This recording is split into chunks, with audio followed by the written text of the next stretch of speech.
बिस्मिल्लाहिर्रहमानिर्रहीम। मेरे तमाम व्यूअर को मेरी तरफ़ से अस्सलामु अलैकुम वरहमतुल्लाहि वबरकातुहू।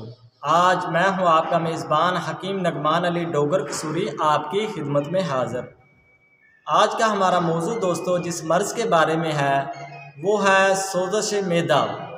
आज हम आपको सोजिश मैदा के बारे में बताएंगे और इसका बहुत ही आसान नुस्खा भी बताएंगे जिसको चंद दिन इस्तेमाल करने से इंशाअल्लाह सोजिश मैदा जो है वो ख़त्म हो जाती है और मैदा जो है बिल्कुल ठीक वर्क करना शुरू कर देता है।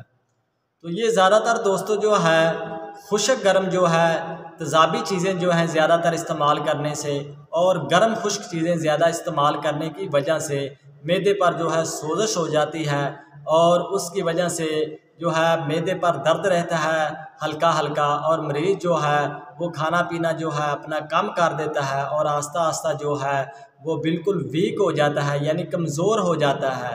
जब वो अपनी खुराक को कम कर देगा उसका खाना बिल्कुल हज़म ना होगा तो वो कमज़ोर होना दिन ब दिन शुरू कर देगा। तो इसका जो है बिल्कुल आसान और सस्ता सा नुस्खा आपकी खिदमत में पेश करते हैं। वो ये है कि आपने मुशादत ठिकरी दोस्तों लेनी है 10 ग्राम, पुदीना खुश्क आपने लेना है 30 ग्राम और गंधक आंवला सार आपने लेनी है, खाने वाली गंधक आंवला सार आपको पंसार स्टोर से मिल जाएगी, वो आपने लेनी है 40 ग्राम। तो इन तीनों चीज़ों को आपने बारीक पीस लेना है और इनका सफूप तैयार कर लेना है। तो इससे आपने 1 ग्राम से लेकर 3 ग्राम तक जो है नीम गर्म पानी के साथ जो है या ताज़ा पानी के साथ आप भी इस्तेमाल कर सकते हैं। इसका सफूप आपने दिन में 3 मरतबा लेना है, सुबह शाम दोपहर, सुबह दोपहर शाम आपने तीनों वक्त इसका सफूप जो है इस्तेमाल करना है। तो इंशाअल्लाह इससे जो है सोजिश मैदा जो है वो ख़त्म हो जाएगी इंशाअल्लाह।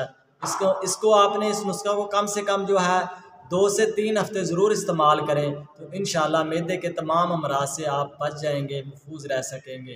तो उम्मीद है कि आज की हमारी वीडियो आपको अच्छी लगी होगी, तो इसे मज़ीद भी आगे दोस्तों तक शेयर करें ताकि दूसरों का भी फ़ायदा हो सके। इसके साथ ही मुझे इजाज़त दीजिएगा, नेक्स्ट वीडियो तक अल्लाह हाफिज़।